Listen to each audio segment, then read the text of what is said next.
Is your C drive flashing red, running out of space? Before you start deleting files, there's a smarter solution: moving your installed programs to another drive. Let's get started.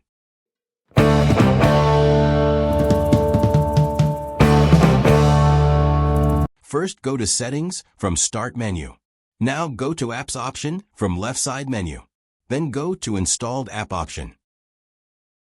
You'll get list of all installed apps and programs in your Windows. Go to Sort option and sort by size, so you all big size program can be on top. Now choose the software that use big size to move another drive. Click on 3 horizontal dot, and from drop-down menu click Move option.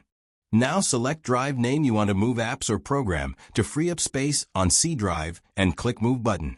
Moving apps to another drive take 2 to 3 minutes, so wait until processing finished. That's it. Windows will handle the relocation. Once apps move successfully, now check your C drive space should increase. And you can see C drive free space before 699 megabytes. And after moving apps, it's more than 7 gigabits. That's it. If this video helped you to free up your C drive space, don't forget to like, share, and subscribe channel. Thanks for watching.